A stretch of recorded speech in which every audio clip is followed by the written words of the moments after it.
안녕하세요. 저는 철없는 20대를 보내고 인생의 큰 사건을 30대에 겪고 이제서야 철이 든 여자입니다. 40대의 저는 더욱 현명한 사람이 되어 있을까요? 30대 중반을 넘어서는 지금 몇 개월 전 말도 안 되는 일을 겪고 우라가 터져 화병까지 걸리는 줄 알았습니다. 어딘가에 속 시원하게 이야기를 하고 싶어도 제 얼굴에 침 뱉는 꼴 같아서 꽁꽁 숨겨왔습니다. 제가 이렇게 남자 보는 눈이 개똥 같은 애인지 상상도 못했었는데 이런 일을 겪고 나니까 알게 되더라고요. 그럼 지금부터 제가 어디에도 말하지 못한 저의 파혼 이야기를 시작해 보도록 하겠습니다. 저희 부모님은 말이죠. 정말 투자의 신이라고 할 정도로 대단하신 분들이십니다. 아니, 사실은 투자의 신이라고 하긴 좀 그렇고 땅 보는 눈이 유별나게 좋다고나 할까요? 운이 좋은 건가? 아무튼 젊은 시절부터 부동산에 관심이 많았다고 하셨어요. 신림동 땅값이 정말 저렴했던 시절 그곳에 땅을 여러 군데 봐두셨고 돈이 생기면서 조금씩 땅을 사서 모으셨다고 했습니다. 그 당시에 신림동은 뭐 상권도 정말 아무것도 없었고 다세대 주택들만 즐비하고 도로 상황도 별로였다고 했습니다. 산동네 같은 느낌이 물씬 들 정도로 오밀조밀하게 지어진 집들 때문에 불편함도 많았다고 했어요. 지금은 큰 상가도 들어오고 화려한 도시로 변했지만 그 당시에는 정말 아무것도 없었대요. 그런 땅을 조금씩 모으다 보니 꽤 많은 터를 가지게 되신 것이죠. 그 터를 사설 주차장처럼 돈 받고 월 주차 위주로 운영하시다가 어머니께서 몸이 아프셔서 고생하기 시작할 때쯤 아버지께서 생각을 바꾸셨습니다. 어머니의 병간호를 위해 다니시던 회사를 그만두시고 어머니 옆을 지키시면서 간병을 시작하셨어요. 아버지께서 고생하는 모습을 보면서도 저는 대학에 다니던 시절이라 학교 생활이 바빠 아버지를 제대로 도와드리지 못했네요. 제가 다니던 학교가 관악산을 끼고 있는 국립대여서 정말 한눈 잠깐 팔면 성적이 와르르 무너지기 쉬웠거든요. 워낙 같은 학교 다니는 친구들이 공부를 잘해서요.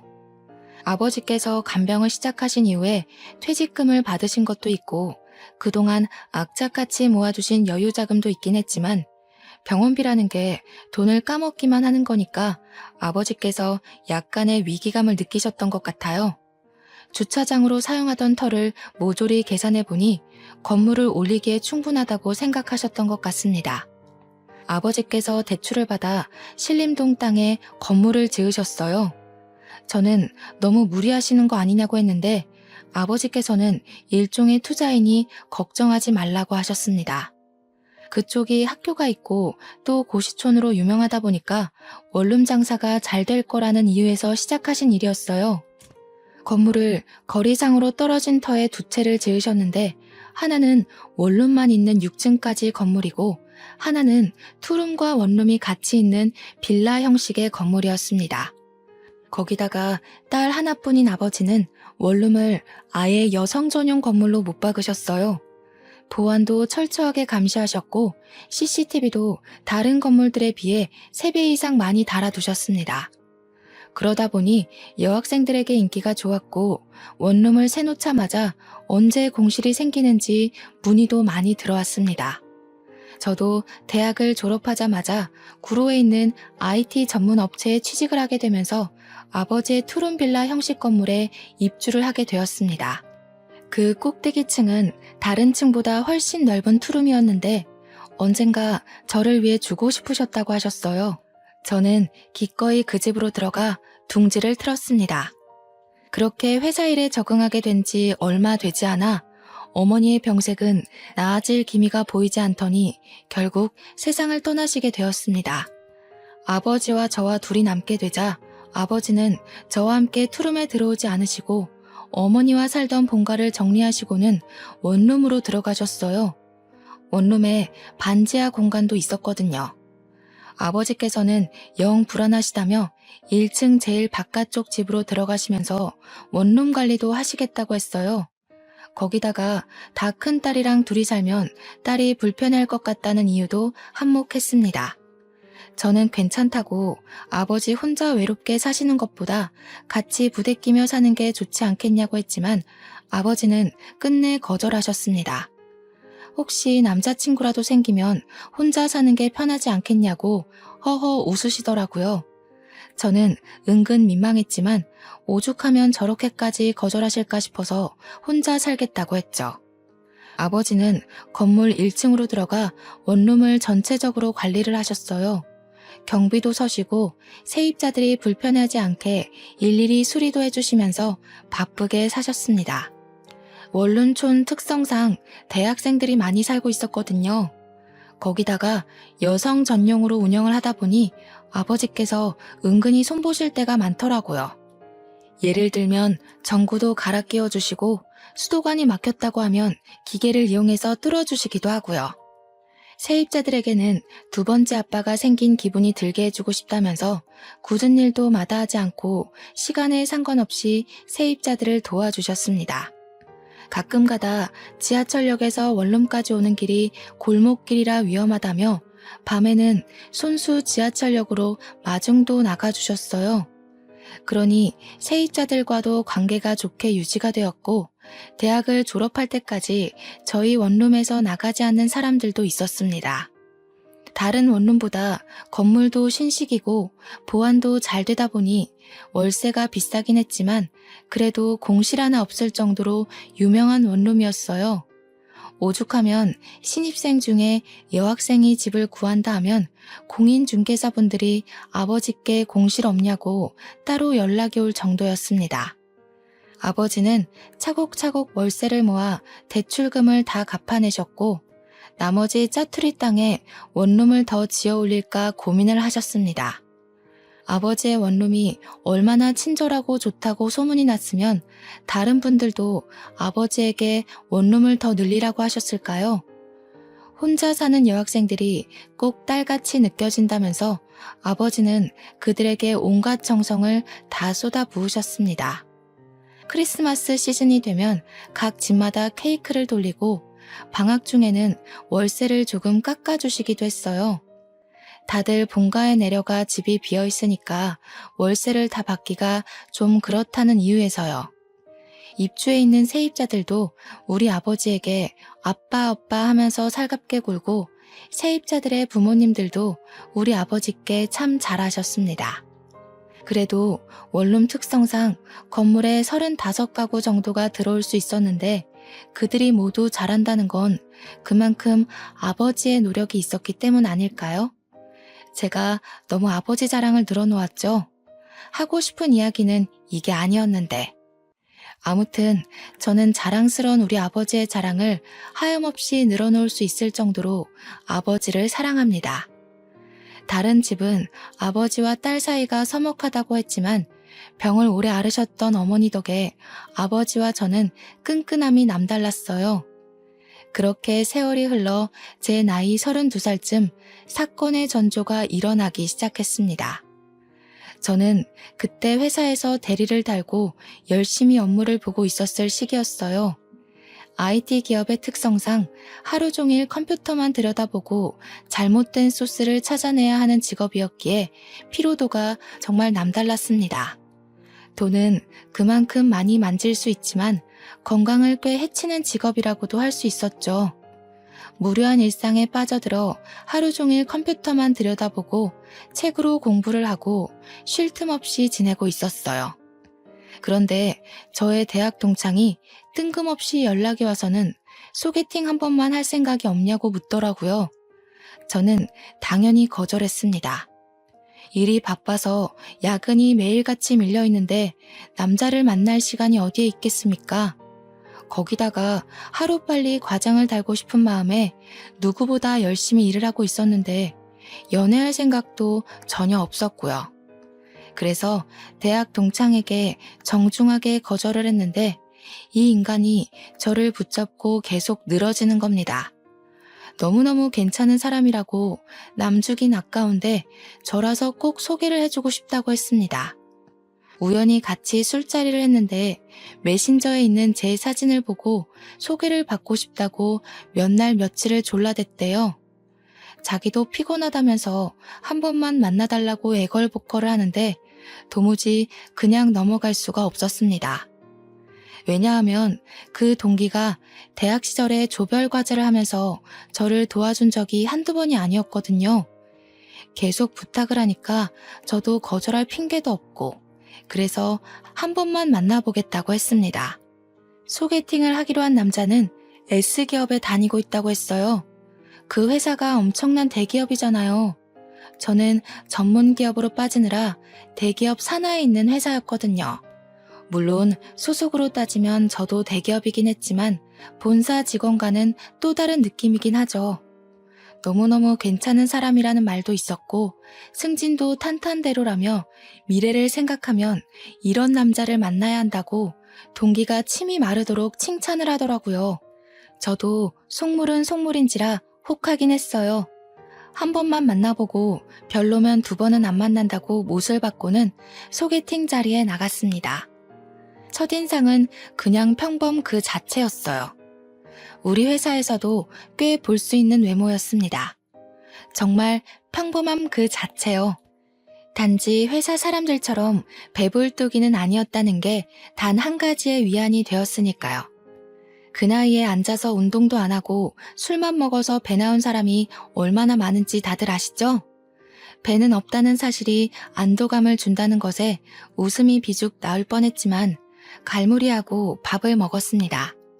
그런데 식사 매너가 꽤 좋더라고요. 남의 음식을 탐내는 사람도 아니고 막 흘리거나 묻히거나 하면서 먹는 사람도 아니었고요. 그걸로도 나름 플러스가 되는 모습이었는데 이 사람이 은근 유머 감각이 있는 거예요. 툭툭 던지는 말이 어찌나 웃기던지 오래간만에 그렇게 웃으면서 밥을 먹어본 것 같네요. 대화도 잘 통하고 전문 분야에 대한 이야기가 나오는데 은근히 용어도 많이 알고 하더라고요. 전공도 아니고 그 분야에서 일을 하는 것도 아닌데 대화가 잘 통해서 물어보니까 저를 만나고 싶은 마음에 공부를 했대요. 그런 모습이 전부 플러스가 되면서 평범하게 생긴 얼굴이 장점 같아 보이더라고요. 더 못나지 않고 딱 평균인 얼굴이 얼마나 다행인가. 못생겼으면 밥 먹기도 싫었을 텐데 하면서 저 스스로를 다독이고 있더라니까요. 대기업 다닌다고 은근히 저 무시하거나 으스대거나 할 줄 알았는데 그런 것도 전혀 없었어요. 오히려 저에게 그 어려운 컴퓨터 언어를 다룬다면서 저를 축혀 세우더라고요. 우리 회사 사람들은 여자가 일만 하고 사근사근한 맛이 없다면서 저를 깎아내리기 바빴는데 말이죠. 제 전문 분야도 아닌 사람이 저를 위해 이 정도로 공부도 해오고 저를 올려치게 해주는 모습을 보여주는데 누가 호감 가지 않을 수 있겠어요? 자연스럽게 소개팅남과 다음 만남에 대한 약속까지 잡아버리고 집으로 돌아왔습니다. 그날부터 매일 빠짐없이 저에게 아침 인사를 문자로 남기는데 너무 센스 있게 날씨를 알려주는 거예요. 오늘은 오후에 비가 온다고 하니까 우산을 꼭 챙겨서 나가세요 하는데 맞춤법도 틀리는 거 하나 없이 온점까지 정확하더라고요. 세상에 요즘 맞춤법 틀리는 사람도 엄청나게 많잖아요. 제가 얼마 전에 회사 사람이 뜬금없이 메신저로 모르는 개 산책이라고 보내서 모르는 개를 왜 산책시킨다는 거야?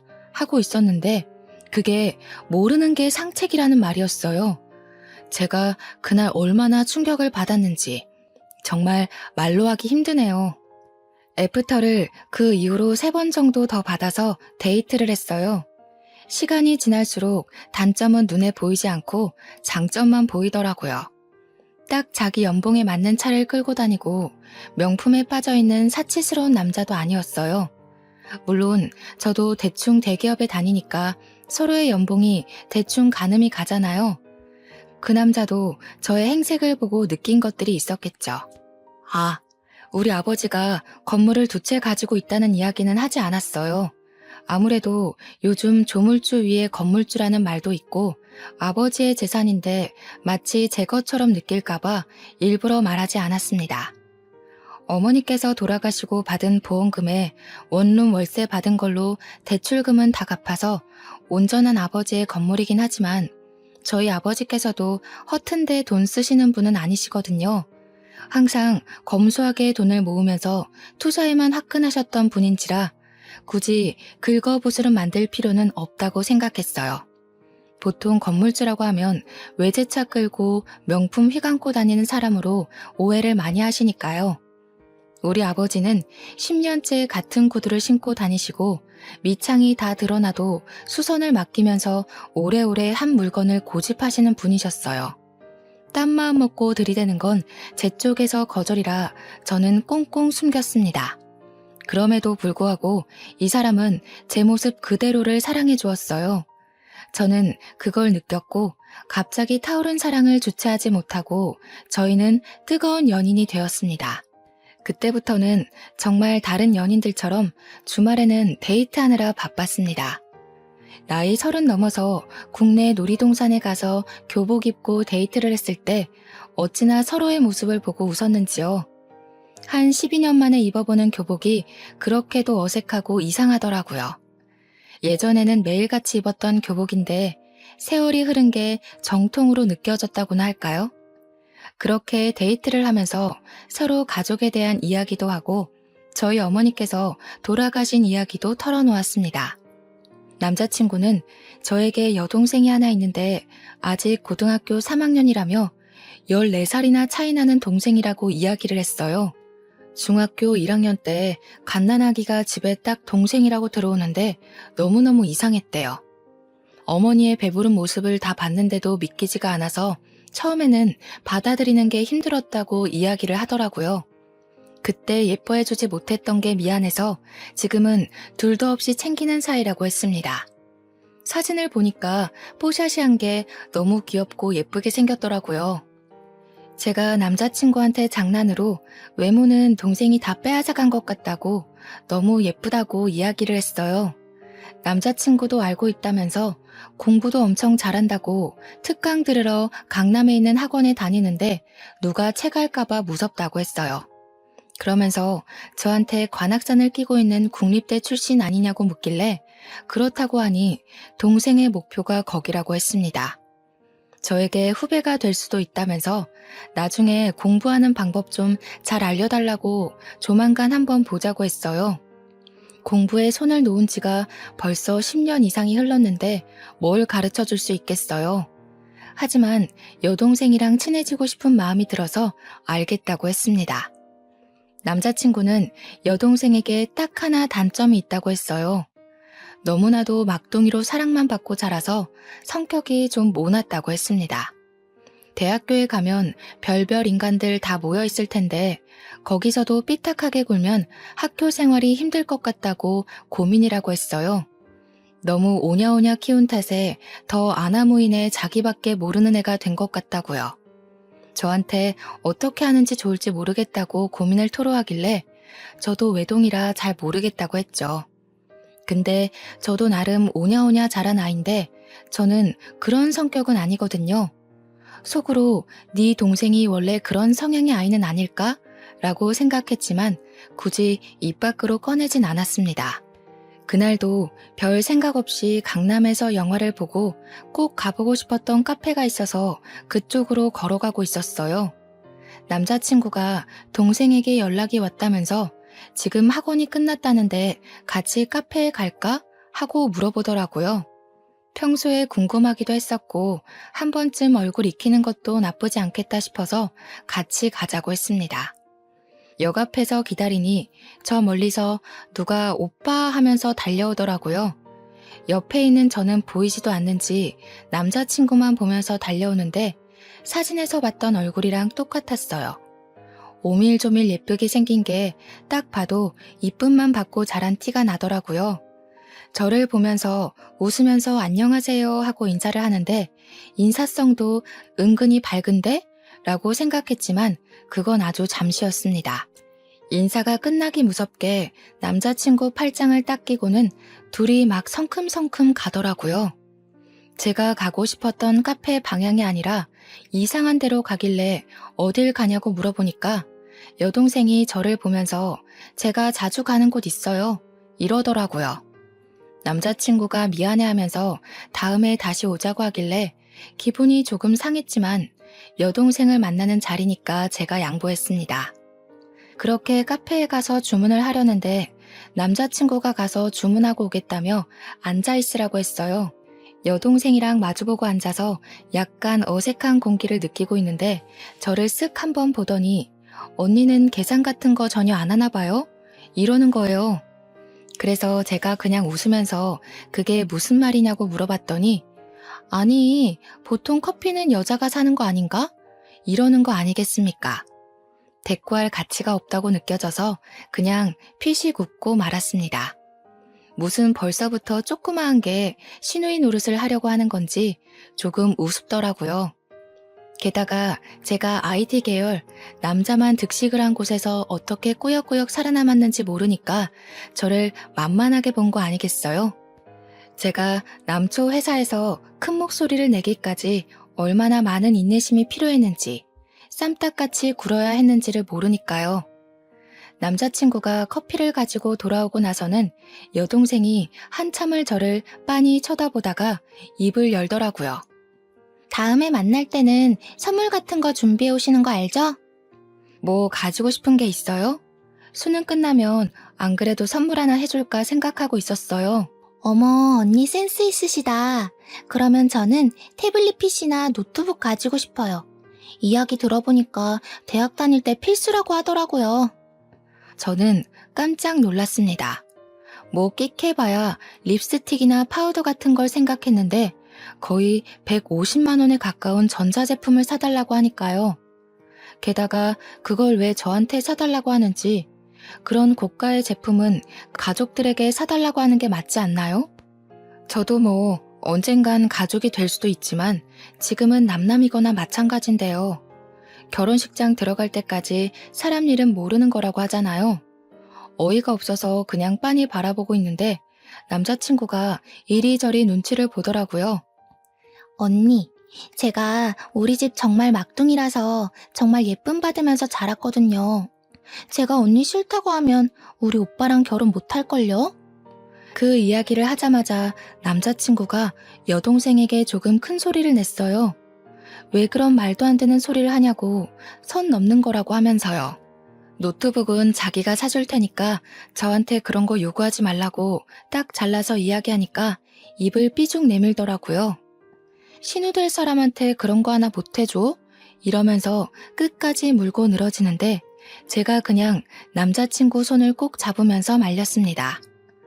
나중에 저한테 커피 주문하고 받아오는 사이에 다른 이야기 한 건 없냐고 이야기하길래 그냥 없다고 했어요. 맘 같아서는 네 오빠랑 결혼할지 안 할지도 모르잖아? 라고 하고 싶었지만 남자친구가 상처받을까봐 말을 못하겠더라고요. 별말 안 했다고 걱정할 만한 일은 없었다고 잘 마무리한 뒤에 집으로 돌아왔습니다. 맥주 한 캔을 마시면서 다시 곱씹어 생각해봐도 조그마한 게 아주 기어오르는 꼴이 짜증이 났어요.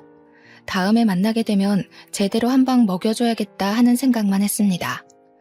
그렇게 남자친구랑은 불같은 사랑을 이어가고 있을 무렵 날이 점점 추워지더니 뉴스에서 수능날 최강 한파가 몰아닥칠 예정이라고 하더라고요.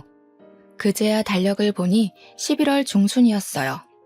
12년을 수능만 보고 달려왔었는데 회사에 취직하고 삶이 바빠 그 시절 기억은 몽땅 사라진 건지 수능날이 언제인지도 모르고 살고 있었더라고요.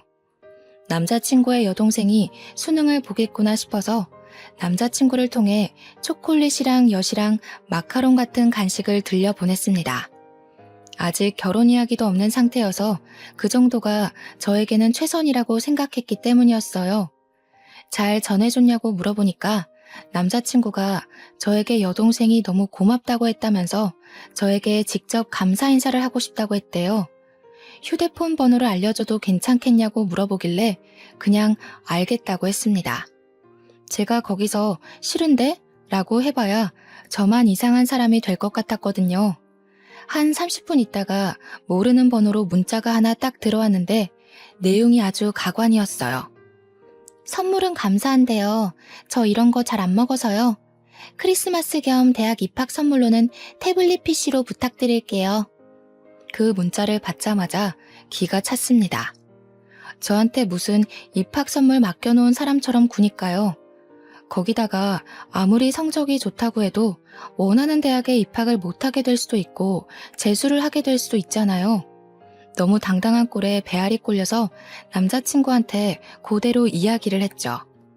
나 딱 한 번 봐놓고는 태블릿 PC 맡겨놓은 사람처럼 계속 사달라고 이야기하는데 내가 사줘야 하는 게 맞냐고요.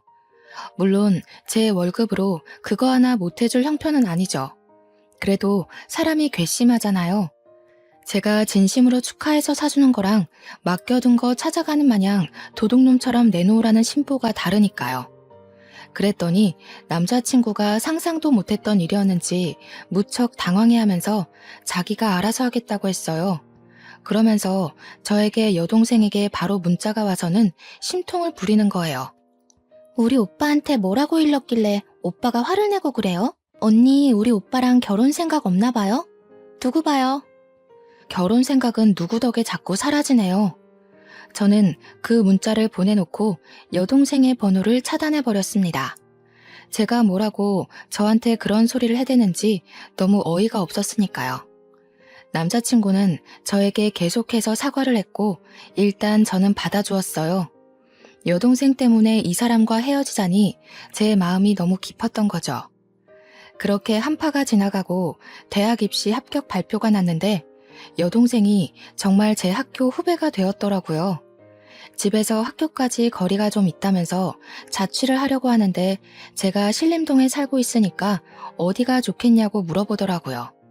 제가 살고 있는 건물은 평수가 조금 커서 월세 내기가 벅찼는지 원룸으로 추천해달라고 했어요. 때마침 졸업 시즌이기도 하고 그래서 이 동네에 원룸이 와르르 빠질 때라 방 많을 거라고 천천히 알아보라고 했습니다. 저보고 같이 돌아다녔으면 좋겠다는 식으로 이야기하는데 여동생 보기가 싫어서 바쁘다고 거절했어요. 그래도 대충은 좋은 건물이 있는 곳을 알려줘야겠다 싶어서 몇 개의 동네를 추천해 주었습니다. 보안 업체를 끼고 CCTV가 많이 달려있는 원룸이 좋을 것 같다고 말도 해주고요. 당연히 저희 아버지 원룸은 말도 안 해줬어요. 월세 깎아달라고 할 게 뻔해 보이니까요. 귀찮은 건 싫었거든요. 며칠 뒤에 남자친구가 제 덕에 좋은 원룸을 계약했다면서 겸사겸사 밥이나 먹자고 동네에 와 있다고 하더라고요. 집 앞 근처라는데 거절하기도 좀 그래서 소화제 하나 챙겨 들고는 만나러 나갔습니다. 당연히 여동생도 함께 있었어요. 대학 입학한 게 신이 났는지 저한테 웬일로 살갑게 굴면서 언니 하더라고요. 그러더니 슬쩍 저한테 언니 이거 어때요? 하고 사진을 보여주는데 태블릿 PC더라고요. 태블릿 PC 논쟁은 이미 끝난 줄 알았는데 다시 시작인가 싶어서 머리가 지끈거렸습니다. 그래서 저도 그냥 무미건조하게 이 모델 내가 쓰고 있는데 괜찮다고 성능 좋다고 대꾸하니까 남자친구가 옆에서 또 여동생한테 뭐라 하더라고요. 지네 오빠한테 사달라고는 안 하면서 왜 나한테 이걸 꼭 받아내겠다고 저 모양 저 꼴로 구는지 짜증났어요. 밥을 먹는 내내 어떻게든 제 흠을 잡고 싶은지 이거저거 물어보더라고요. 언니는 혼자 살게 된 지 얼마나 됐냐? 혼자 살면서 남자 많았겠다. 언니 살림은 잘하냐? 혼자 산 지 오래됐는데도 못하면 사람 아닌 거지 뭐. 언니 태블릿 PC로 뭐 하냐? 그냥 유튜브 보고 할 거면 자기 주면 안 되냐? 그런 이야기들이요. 대꾸하기도 귀찮아서 묵묵히 밥만 먹고 있으니까 남자친구만 계속 좌불안석이고 그날 아주 기분 나쁜 만남 이후에 여동생과는 또 한동안 마주칠 일이 없었어요. 그렇게 봄의 끝자락이 찾아왔고 남자친구는 대학 생활에 빠져있는 여동생의 자취방을 꾸며주느라 한동안 바빴습니다. 그런 와중에 저희가 만난 지 1년이 넘었으니까 남자친구네 부모님께서 저를 보고 싶어 한다면서 은근히 운을 뗐어요. 서로 경제 능력도 되고 집 구하는 것도 문제가 되지 않으니 결혼 이야기를 할 때가 됐다고 생각한 거겠죠. 그래서 저도 알겠다고 하고 오랜만에 아버지를 만나러 갔습니다. 남자 쪽에서 그런 이야기가 나왔으니 아버지에게도 알려드리는 게 당연하다고 생각했으니까요. 그런데 아버지의 얼굴이 많이 상해 있으셨어요. 불과 2달 전에 만났을 때만 해도 이 정도는 아니었던 것 같은데 어디 아프신 곳이 있나 걱정이 되었죠. 그래서 무슨 일 있냐고 여쭈어 보니 요즘 힘들어 죽겠다고 하시는 거예요. 원룸을 관리하시면서 죽겠다는 이야기는 한 번도 하신 적이 없으셨었는데 그러더니 아버지께서 1년만 참으면 된다고 하시더라고요. 세입자한테 무슨 문제가 있냐고 바로 여쭈어 봤죠. 원룸 특성상 2년 계약은 잘 안 하고 보통 1년씩 계약을 많이 하거든요. 그러니까 이번에 새로운 세입자들이 입주를 많이 했는데 그중 한 집이 좀 말썽이라고 하시더라고요. 벽지도 멀쩡한데 곰팡이 냄새 나는 것 같다고 도배도 새로 싹 해달라고 하고 뭐가 마음에 안 들고 저게 불편하다 하고 귀찮게 군대요. 전구 갈아 끼우고 하수구 뚫어주고 하는 건 다른 집들도 다 해주는 일이니까 그냥 묵묵히 도와줬는데 벌레를 잡아달라고 부른대요. 모기나 파리 같은 것도 다 잡아달라고 전화를 해서 귀찮게 한다는 거예요. 그래서 제가 미친 거 아니냐고 그런 걸 왜 해주냐고 전화를 받지 말라고 했죠. 그랬더니 아버지께서 딸이라고 생각하니까 무시를 할 수가 없다고 하시면서 저에게 왜 보자고 했냐고 물어보시는 거예요. 그제야 생각이 나서 남자친구네 부모님께서 저를 보고 싶어 하신다고 아빠한테도 소개해주고 싶다고 이야기를 했습니다. 자기가 미리 봐서 뭐 하겠냐고 결혼하기로 하고 나면 그때 보여주라 해서 알겠다고 했죠. 아빠랑 맛있는 밥까지 든든하게 먹고 그 주 주말에 남자친구네 부모님을 만나러 갔습니다. 그런데 그 자리에 꼴보기 싫은 여동생도 와 있더라고요. 인사부터 시작해서 이런저런 대화를 나누다가 대학 이야기 나왔어요. 예비 시부모님은 예비 신우의 대학에 자부심이 있어 보였고 저도 그 학교 출신이라고 하니 너무나도 좋아하셨습니다. 자취하는 동네도 비슷하던데 미리 친해지면 좋겠다. 참 야무지게 생겼다면서 저를 벌써부터 며느리 취급을 해주셨어요. 그런데 제 이야기 위주로 돌아가는 그 자리가 싫었던 건지 철없는 예비 신우가 분위기를 확 깨더군요. 근데 언니네 엄마는 왜 돌아가셨어요? 저한테는 아픈 이야기인데 저런 이야기를 아무렇지 않게 물어보는 게 솔직히 선 넘는 짓이라고 생각했어요. 그게 왜 궁금한데요?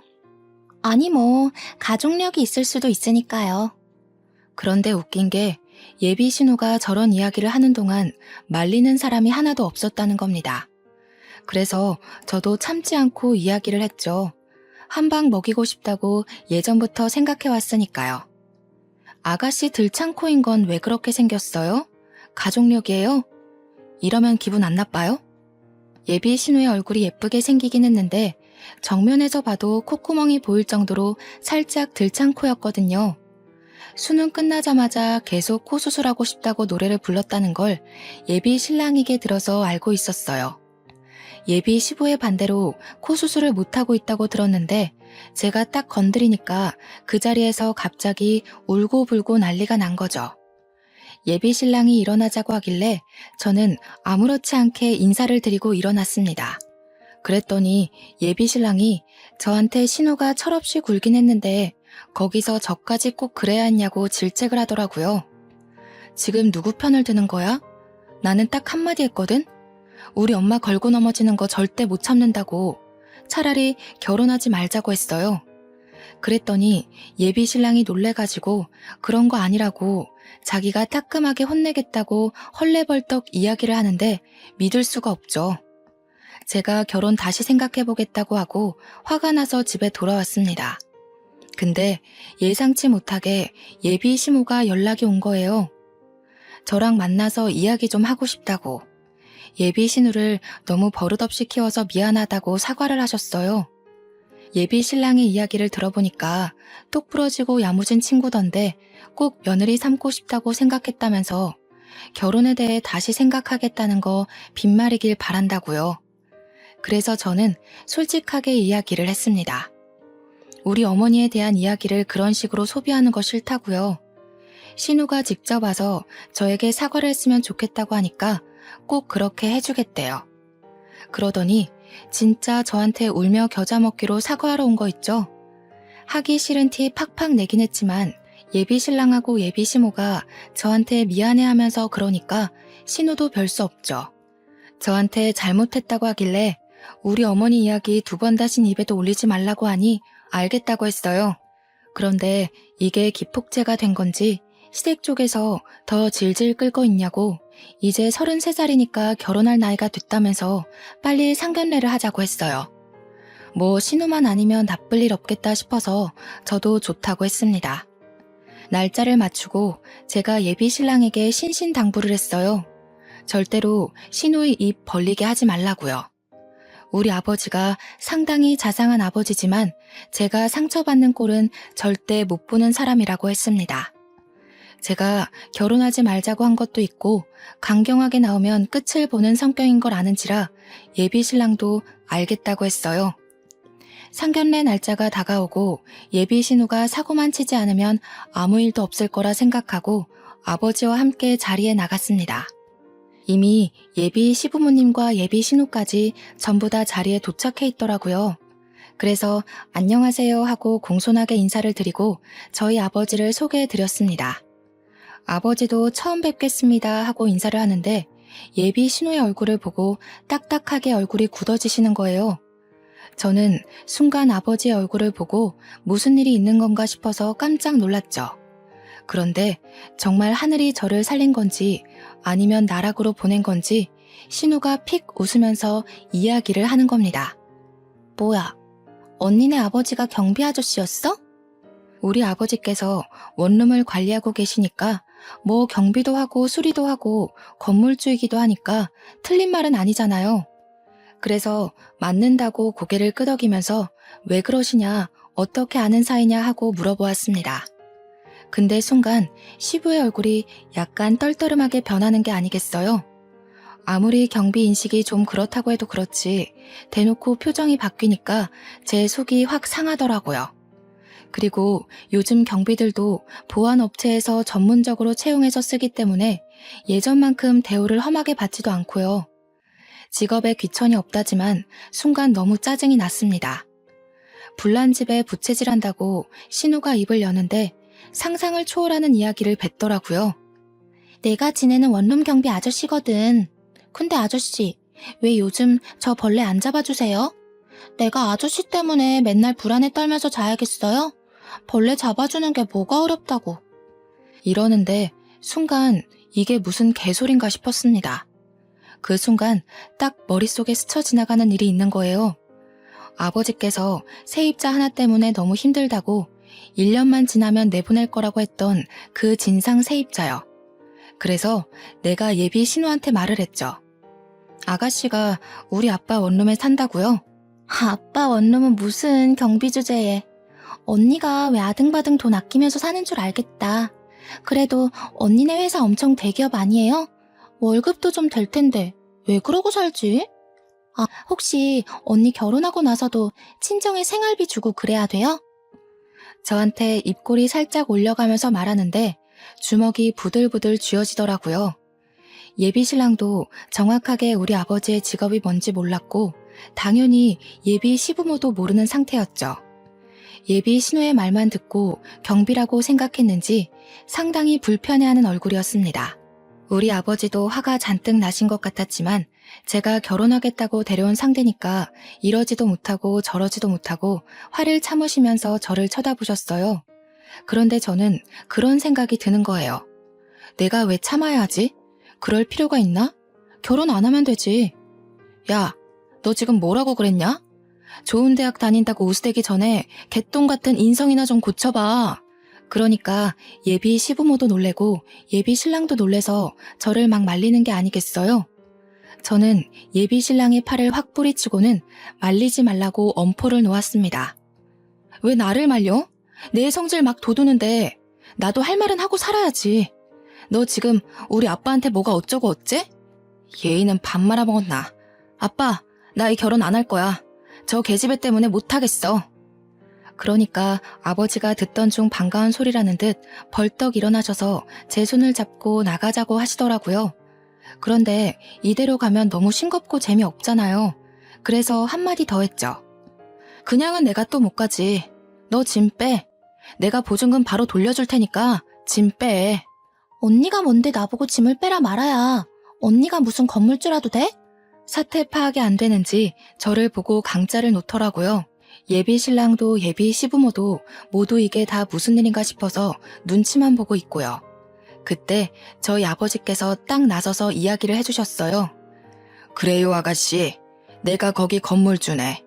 내가 그 건물 관리도 하고 주인이기도 하고 세입자들 안전을 위해 경비도 서고는 한다네. 그러자 그쪽 가족들의 얼굴이 확 굳어지더라고요. 경비인 줄 알고 우습게 여겼는데 건물주라고 하니까요. 내가 호의를 베풀면 같이 베푸는 사람이 있고 만족하지 못하고 욕심을 부리는 사람들도 있더라고. 아가씨는 후자였지. 욕심을 부려도 유분수지 어느 건물주가 세입자 벌레를 잡아주나? 아가씨가 난리를 쳐서 내가 방역도 철저하게 하고 벌레 잡는 업체와도 계약을 했네. 그런데 아가씨네 방에서만 유독 난리도 아니더구먼. 쓰레기를 버리지 않고 쌓아두고 악취나는 옷도 켜켜이 쌓아두고 하수구 막히는 것도 아가씨 머리카락이 막아둔 거지 수도관 문제가 아니더라고. 예비 신호의 생활이 문제라고 이야기하니 시댁 식구들의 얼굴이 모두 새빨갛게 변했습니다. 하지만 아버지의 말은 여기서 끝나지 않았죠. 예비 시부모의 얼굴을 딱 노려보시면서 정확하게 이야기를 하셨어요. 도대체 딸 자식의 교육을 어떻게 시킨 건지 더러워서 우리 건물에 데리고 있을 수가 없겠습니다. 보증금은 내일 당장 보내줄 테니 일주일 이내로 짐을 빼세요. 아니, 우리의 학기 중간인데 그러시면 어떡합니까? 계약 기간이라는 게 있는데 계약 기간이고 나발이고 층간소음으로 아랫집에서 항의 들어오는 것도 난리입니다. 밤마다 뭘 하는지 윗집 옆집 아랫집 할 거 없이 남자랑 있는 소리 들린다고 다들 난리인 거 아시오? 내가 사돈 처녀 될 사람인 줄 알고 말을 아끼려고 했는데 사돈도 아니니 숨길 것도 없지. 우리 원룸은 여성 전용 원룸인데 남자를 끌어들였으니 계약 위반 맞습니다. 20살짜리가 남자랑 놀아났다고 하니 다들 얼굴이 사색이 되고 진짜 빨갰다가 파랬다가 파란만장하더군요. 우리 아버지한테 예비 시부가 건물주 갑질 아니냐고 하는데 아버지께서는 태연하게 계약 위반이라고 하셨어요. 원하시면 건물 입구 CCTV랑 출입 기록 다 떼어드리겠다고 남자랑 들어간 영상이면 되겠냐고 말씀하셨죠. 물론 다른 집도 남자친구를 데려오긴 하지만 그냥 눈 감아주시곤 하시거든요. 하지만 이 못된 계집애는 절대로 봐줄 수 없다 이런 생각을 하신 듯 했어요.